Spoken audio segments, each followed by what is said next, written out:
చెన్నైలో hero Karthi cinema shooting లో ప్రమాదం చోటు చేసుకుంది. ఈ ప్రమాదంలో స్టంట్ మెన్ యజ్మలై మృతి చెందారు. స్టంట్స్ చేస్తుంటే 20 అడుగుల ఎత్తు నుంచి కింద పడ్డారు స్టంట్ మెన్ యజ్మలై. చెన్నై ప్రసాద్ ల్యాబ్ లో సర్దార్ 2 సినిమా షూటింగ్ జరుగుతుండగా ఈ దుర్ఘటన జరిగింది. 3 రోజుల క్రితమే ఈ సినిమా మొదలైంది. స్టంట్ మెన్ మృతితో సినిమా షూటింగ్ ఆపేసింది చిత్ర యూనిట్.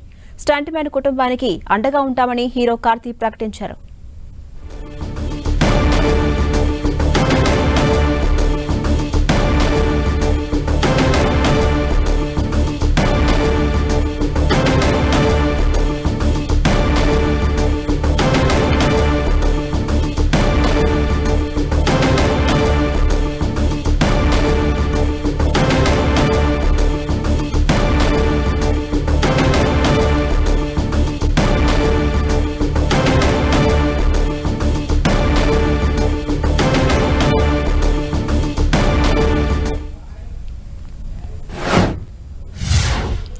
ఇదే అంశానికి సంబంధించి మరిన్ని అప్డేట్స్ మా ప్రతినిధి వెంకట్ అందిస్తారు. Venkata, hero Karthi cinema shooting లో చెన్నైలో ప్రమాదం చోటు చేసుకుంది. స్టంట్ మెన్ మరణించారు.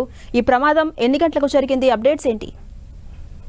Sardar cinema block buster hit అవడంతో దానికి సీక్వెల్గా సర్దార్ 2 సినిమా హీరో కార్తీ మిత్రన్ డైరెక్షన్లో 3 రోజుల క్రితమే స్టార్ట్ అవ్వడం జరిగింది. ఇది ప్రస్తుతం ఈ సినిమా షూటింగ్ చెన్నైలోని ప్రసాద్ ల్యాబ్లో జరుగుతున్న పరిస్థితి అయితే ఉంది. అయితే సినిమా షూటింగ్ మొత్తం కూడా ఒక పెద్ద ఫైట్ సీక్వెన్స్తో సినిమా స్టార్ట్ చేయడం జరిగింది. అయితే నిన్న సాయంత్రం స్టంట్ మ్యాన్ ఎవరైతే ఉన్నారో యజ్మైల్ అది ఒక డూప్గా చేస్తున్న పరిస్థితి అయితే ఉంది. అయితే అతను 20 అడుగుల ఎత్తు నుంచి అతను స్కిడ్ అయి కింద పడిపోవడంతో అతను ఇమీడియట్గా హాస్పిటల్లో కూడా తరలించడం జరిగింది. కానీ ఆయన ఆరోగ్యం క్షీణించి ఈరోజు ఉదయం ఆయన మరణించడం జరిగింది.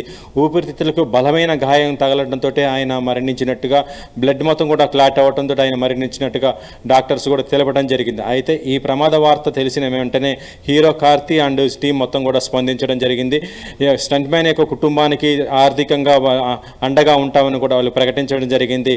అయితే దీనికి సంతాప సూచకంగా కొన్ని రోజులు సినిమా షూటింగ్ కూడా ఆఫ్ చేయడం కూడా జరిగింది. ప్రస్తుతం అయితే సర్దార్ 2 షూటింగ్ మొత్తం కూడా ఆఫ్ చేసేసి ఎవరైతే చనిపోయారో స్టంట్ మ్యాన్ ఆయనకు అంత్యక్రియల్లో కూడా సినిమా యూనిట్ కూడా పార్టిసిపేట్ చేస్తుంది చెప్పొచ్చు.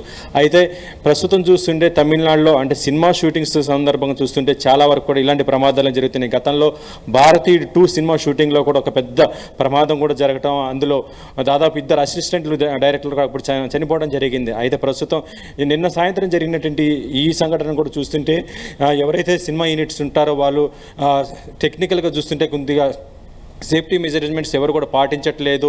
నిజంగా స్టంట్ మ్యాన్స్కి చాలా రిస్క్తో కూడుకున్నట్టు పని కాబట్టి వాళ్ళపైన చాలా కేర్గా ఉండాల్సిన పరిస్థితి అయితే ఉంటుంది. కానీ సినిమా యూనిట్ ఇలాంటివి కూడా పాటించకపోవడం వల్ల ఇలాంటి ప్రమాదాలు జరిగి తరచుగా ఇలా చాలామంది కూడా చనిపోతున్న పరిస్థితి అవుతుందని కూడా చెప్తున్నారు. అయితే ప్రస్తుతం కార్తీ కూడా స్పందించేసి స్టంట్ మ్యాన్ యొక్క కుటుంబానికి అండగా ఉంటామని కూడా ప్రకటించడం జరిగింది. అయితే ఈరోజు సాయంత్రం చెన్నైలోనే అంత్యక్రియలు కూడా నిర్వహించబోతున్నట్టుగా ఆ కుటుంబ సభ్యులకి వాళ్ళకి అండగా ఉంటున్నట్టు కూడా చిత్ర యూనిట్ కూడా తెలియజేయడం జరిగింది. ఝాన్సీ, అలాగే వెంకట్, మీరు అన్నట్టుగా ఈ ప్రమాదానికి ప్రమాణాలు కరెక్ట్గా పాటించకపోవటం వల్లే ఇలాంటి జరిగిందని చెప్తున్నారు కదా. దీనికి సంబంధించి సినీ వర్గాల్లో చర్చ జరిగే అవకాశం ఉందా?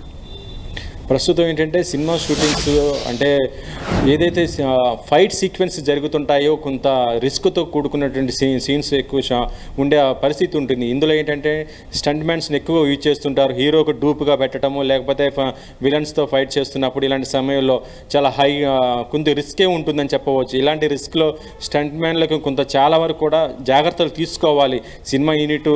దాంతోపాటు ఎవరైతే ఫైట్ మాస్టర్ ఉంటారో వారందరూ కూడా చాలా జాగ్రత్తగా ఉండాల్సిన పరిస్థితి అయితే ఉంది. కానీ ఇక్కడ పరిస్థితి చూస్తుంటే 20 అడుగుల ఎత్తు నుంచి అతను స్కిడ్ అయి పడిపోవటం అంటే అతనికి ఏదైతే క్రెయిన్ తనకి సంబంధించి కూడా సరిగా సేఫ్టీగా అయితే లేదనేది కూడా తెలిసిపోతున్న పరిస్థితి అయితే ఉందని చెప్పవచ్చు. అయితే ఈ స్టంట్ మ్యాన్ యొక్క మరణ వార్త తెలిసిన ఏమిటే మొత్తం కూడా తమిళ ఇండస్ట్రీ కూడా స్పందించడం జరిగింది.